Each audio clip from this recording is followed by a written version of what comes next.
అందరికీ నమస్తే. Welcome to TR TV. నేను మీ తిరుపతి. తెలంగాణ స్థానిక సంస్థల ఎన్నికల షెడ్యూల్ విడుదలైంది. మొత్తానికి నోటిఫికేషన్ విడుదల చేసేటటువంటి కార్యక్రమం చేసిరు Telangana election commission. So press meet పెట్టిరు. ప్రెస్ మీట్లో కొన్ని కీలకమైనటువంటి అంశాలను తెరపైకి తీసుకొచ్చేటటువంటి కార్యక్రమం చేసిరు. ఇప్పుడు గ్రామంలో ఉన్నటువంటి జనం అంతా సదురుకుంటున్నారు. నేను సర్పంచ్గా పోటీ చేస్తా, నేను ఎంపీటీసీ పోటీ చేస్తా, నేను జెడ్పీటీసీ పోటీ చేస్తా, నేను నామినేషన్ వేస్తా అని చెప్పి అంతా రెడీ అవుతున్నటువంటి పరిస్థితి. తర్వాత రిజర్వేషన్కి సంబంధించినటువంటి వ్యవహారంలో కూడా ఆల్రెడీ కాంగ్రెస్ ప్రభుత్వం వాళ్ళు ఒక జీవోని తెరపైకి తీసుకొచ్చేటటువంటి కార్యక్రమం చేశారు. ఏ జిల్లాలో ఎవరు పోటీ చేయాలి, బీసీలు ఎక్కడ పోటీ చేయాలి, ఎస్సీలు ఎక్కడ పోటీ చేయాలి, ఎస్టీలు ఎక్కడ పోటీ చేయాలి, తర్వాత జనరల్ ఏడ్ వచ్చిందనేది పూర్తి స్థాయిలో దేవులాడుకునేటటువంటి ప్రయత్నం చేస్తూ ఉన్నారు. తర్వాత గ్రామాలకు సంబంధించినటువంటి వ్యవహారంలో కూడా వాళ్ళ గ్రామ పంచాయతీలో బీసీ వచ్చిందా, ఎస్సీ వచ్చిందా, ఎస్టీ వచ్చిందా, జనరల్ వచ్చిందా అనేది కూడా కొంత వాళ్ళు వెరిఫై చేసేటటువంటి కార్యక్రమం కూడా చేస్తున్నారు. ఒక్కింట్లో ఇద్దరు కూడా పోటీ చేసేటటువంటి కార్యక్రమం చేస్తున్నారు రిజర్వేషన్కి సంబంధించినటువంటి వ్యవహారంలో. రైట్గా మనం బ్రీఫ్గా మాట్లాడుకునేటటువంటి ప్రయత్నం చేద్దాం. ఇక్కడ తెలంగాణ ఎలక్షన్ కమిషన్ ఎలాంటి అంశాలు తెరపైకి తీసుకొచ్చిర్రు.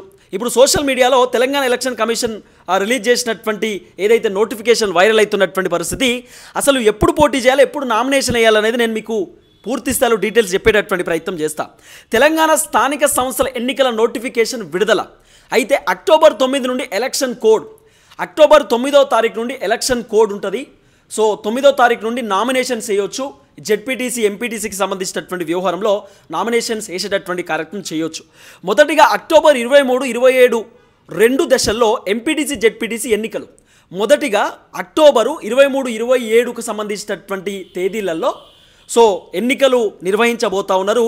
ఎంపీటీసీ జెడ్పీటీసీకి సంబంధించినటువంటి వ్యవహారంలో రెండు దశల్లో 23వ తారీఖు ఒకసారి, 27వ తారీఖు ఒకసారి, 2 రోజులు సో ఎలక్షన్కి సంబంధించినటువంటి అంశం జరగబోతూ ఉంది. తర్వాత అక్టోబర్ 31, నవంబర్ 4, 8న 3 దశల్లో సర్పంచ్ ఎన్నికలు. జెడ్పీటీసీ ఎంపీటీసీ ఎన్నికలేమో అక్టోబర్ 23వ తారీఖు, అక్టోబర్ 27వ తారీఖు సంబంధించినటువంటి తేదీలలో జరుగుతుంది. రెండు దఫాలుగా నడుస్తుంది. ఎంపీటీసీ ఒకసారి, జెడ్పీటీసీ ఒకసారి. తర్వాత అక్టోబర్ 31వ తారీఖు, నవంబర్ 4వ తారీఖు, 8వ తారీఖు 3 దఫాలుగా సర్పంచ్ ఎలక్షన్స్ నిర్వహించేటటువంటి కార్యక్రమం చేయబోతా ఉన్నారు తెలంగాణ ఎలక్షన్ కమిషన్. ఇక మనం పూర్తి స్థాయికి సంబంధించినటువంటి డీటెయిల్స్లోకి పోతే ఒకసారి మీకు క్లియర్గా నేను చెప్పేటటువంటి ప్రయత్నం చేస్తా. ఇగో 31 జిల్లాలలో 565 మండలాలలో ఎన్నికలు నిర్వహించబోతా ఉన్నారు. దాదాపు 31 జిల్లాలలో ఎలక్షన్స్ ఉంటాయి. 565 మండలాలలో ఇది స్థానిక సంస్థల ఎన్నికలు నిర్వహించబోతా ఉంది తెలంగాణ కమిషన్. సో ఇక్కడ 5749 ఎంపీటీసీలు, 565 జెడ్పీటీసీలకు సంబంధించినటువంటి సీట్లు ఉన్నాయి. చాలా క్లియర్గా ఈ వీడియోని మీరు వినేటటువంటి కార్యక్రమం చేయండి. మీ గ్రామాలలో షేర్ చేసేటటువంటి కార్యక్రమం కూడా చేయరు. ఎందుకంటే చాలామందికి లెక్క తెలియదు. ఎంతమంది జెడ్పీటీసీలు ఉన్నారు, ఎంతమంది ఎంపీటీసీలు ఉన్నారు, ఏం జరుగుతుంది అనేది చాలామందికి తెలియదు. కాబట్టి ఈ వీడియో వాళ్ళకి షేర్ చేసేటటువంటి కార్యక్రమం చేయరు. అయితే దాదాపు 5749 ఏది ఎంపీటీసీలు ఉన్నారు, 565 జెడ్పీటీసీలకు సంబంధించినటువంటి సీట్లు ఉన్నాయి. మొత్తం గ్రామ పంచాయతీలు 12,733. అర్థమైందా? మొత్తం గ్రామ పంచాయతీలు తెలంగాణ రాష్ట్రంలో ఉన్నాయి 12,733. మొత్తం వార్డులు అంటే గ్రామ పంచాయతీకి సంబంధించినటువంటి వార్డులు ఉంటాయి కదా, వార్డు మెంబర్లకు సంబంధించినటువంటి అంశం ఉంటుంది కదా. మొత్తం వార్డులు ఎన్ని ఉన్నాయట అంటే 1,12,288 వార్డులు ఉన్నాయట. అర్థమైందా? 1,12,288 వార్డులు ఉన్నాయని చెప్పి చాలా క్లియర్ కట్గా ఒక అంశం. 2 విడతల్లో ఎంపీటీసీ జెడ్పీటీసీ ఎన్నికలు, నేను చెప్పినా కదా, 2 విడతల్లో ఎంపీటీసీ జెడ్పీటీసీ ఎన్నికలు నిర్వహించబోతా ఉంది తెలంగాణ ఎన్నికల సంఘం. తర్వాత 3 విడతల్లో పంచాయతీ ఎన్నికలు. 3 విడతలకు సంబంధించినటువంటి డేట్ కూడా నేను వీడియోలో చెప్పేటటువంటి కార్యక్రమం చేసిన. అక్టోబర్ 23, 27న ఎంపీటీసీ జెడ్పీటీసీ ఎన్నికలు. అక్టోబరు 23, 27న ఎంపీటీసీ జెడ్పీటీసీకి సంబంధించినటువంటి ఎన్నికలు జరగబోతా ఉన్నాయి.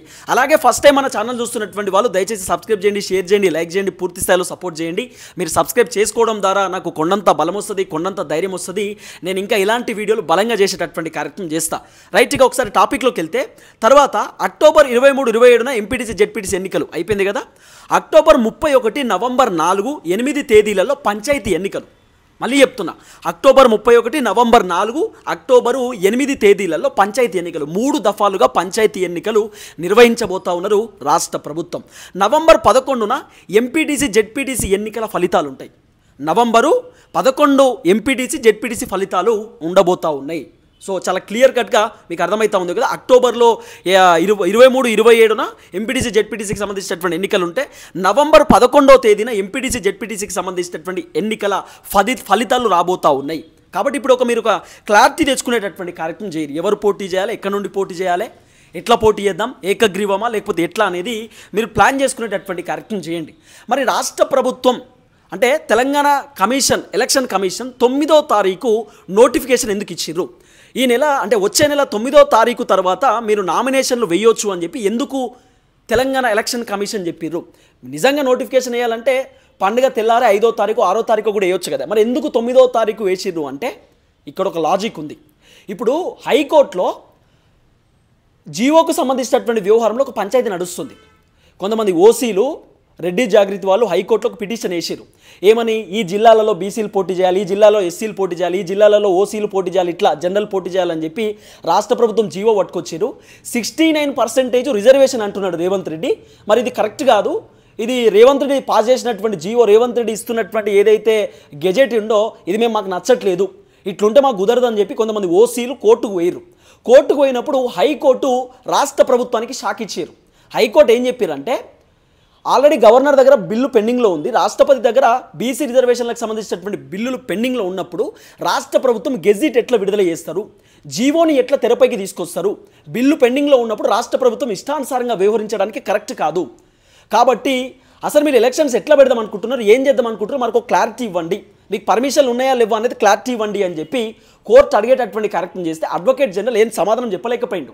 అడ్వకేట్ జనరల్ ఏం చెప్పిండు, ఈ జీవోకి సంబంధించినటువంటి వ్యవహారంలో ఏదైతే కేసు ఉందో ఈ కేసును దసరా సెలవుల తర్వాత మీరు అప్పుడు దసరా సెలవుల తర్వాత కోర్టు దృష్టికి తీసుకురండి, కోర్టులో చెప్పండి అని చెప్పి దసరా సెలవుల తర్వాత ఈ మ్యాటర్ని వినండి అని చెప్పి అడ్వకేట్ జనరల్ కోర్టుకు చెప్పిండు. అప్పుడు కోర్టు ఏం చెప్పినారంటే, సరే ఓకే దసరా సెలవుల తర్వాతనే ఈ జీవోకి సంబంధించినటువంటి అంశాన్ని మేము వింటాం, కానీ మరి అప్పటి వరకు నోటిఫికేషన్ రావద్దు అంటే మేము రెడీగా ఉన్నామని చెప్పి ఎలక్షన్కి సంబంధించినటువంటి వ్యవహారంలో కోర్టు చెప్పేటటువంటి కార్యక్రమం చేశారు.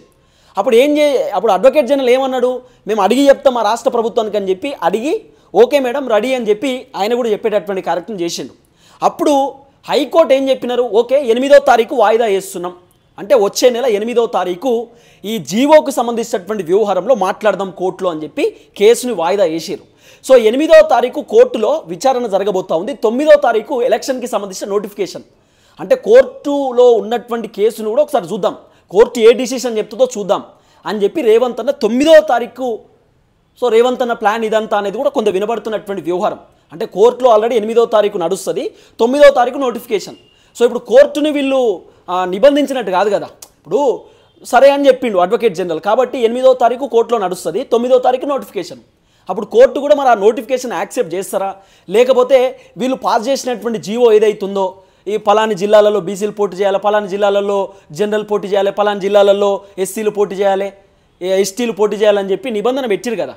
తర్వాత రాష్ట్ర ప్రభుత్వమే ఒక ఏమంటారు రిజర్వేషన్ పట్టుకొచ్చారు, ఏమని 69% రిజర్వేషన్ అట.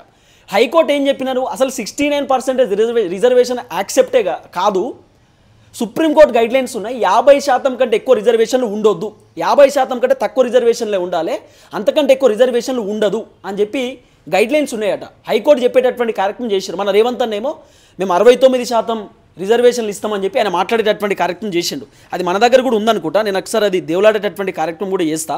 మన రేవంత్ అన్నకు సంబంధించినటువంటి పర్ఫార్మెన్సు. సో మన రేవంత్ అన్నకు సంబంధించిన వ్యవహారం మీకు తెలుసు కదా, అన్న రకరకాలుగా అన్నకు సంబంధించినటువంటి అంశం ఉంటుంది. సో కాబట్టి ఇప్పుడు రకరకాలుగా మాట్లాడేటటువంటి కార్యక్రమం చేస్తారు ఆ అంశం పైన. ఆ రేవంత్ అన్న ఏం చెప్పిండంటే, ఇగో స్థానిక సంస్థల ఎన్నికలలో బీసీలకు 42% రిజర్వేషను, ఎస్సీ ఎస్టీలకు 27% రిజర్వేషను, మొత్తంగా 69% రిజర్వేషన్లు ఇవ్వనున్నట్లుగా ప్రకటించిన రేవంత్ రెడ్డి. 69% రిజర్వేషన్లే ఉండదని చెప్పి డైరెక్ట్ హైకోర్టు చెప్పినటువంటి ఒక కీలకమైనటువంటి అంశం. హైకోర్టు ఏం చెప్పారు అనేది కూడా మనం చూస్తే, ఇగో బీసీ రిజర్వేషన్లు జీవోపై తెలంగాణ హైకోర్టు కీలక వ్యాఖ్యలు. గవర్నర్ దగ్గర బీసీ బిల్లు పెండింగ్లో ఉండగా మీరు జీవో విడుదల చేసి ముందుకు పోతామంటే ఎలా? గవర్నర్ దగ్గర బిల్లు పెండింగ్లో ఉన్నప్పుడు జీవో విడుదల చేయడం సరికాదు, రిజర్వేషన్లు 50% మించకుండా ఉండాలని నిబంధనలు ఉంది కదా. వినరా? రిజర్వేషన్లు 50% మించకుండా ఉండాలనేది నిబంధన ఉంది ఆల్రెడీ. మీరు ఏ విధంగా 69% అని చెప్తున్నారని చెప్పి హైకోర్టు చెప్పినటువంటి మాట. రిజర్వేషన్లపై అడ్వకేట్ జనరల్ను అనేక ప్రశ్నలు అడిగిన హైకోర్టు దసరా సెలవుల తర్వాత ఈ మ్యాటర్ వినాలని హైకోర్టును కోరిన అడ్వకేట్ జనరల్ అప్పటి వరకు ఎన్నికల నోటిఫికేషన్ ఇవ్వమని చెప్తే మ్యాటర్ మీరు చెప్పినట్టు వింటామన్న జడ్జు, ప్రభుత్వాన్ని అడిగి చెప్తామన్న అడ్వకేట్ జనరల్ కొనసాగుతున్న వాదనలు అని చెప్పి ఓ కీలకమైనటువంటి అంశం జరిగింది మొన్న. తర్వాత బీసీ రిజర్వేషన్ల జీవో పిటిషన్పై విచారణకు అక్టోబర్ 8కి వాయిదా వేసిన హైకోర్టు. అక్టోబర్ 8కి హైకోర్టు వాయిదా వేసినారు. అక్టోబర్ 9కి వీళ్ళు నోటిఫికేషన్ రిలీజ్ చేశారు.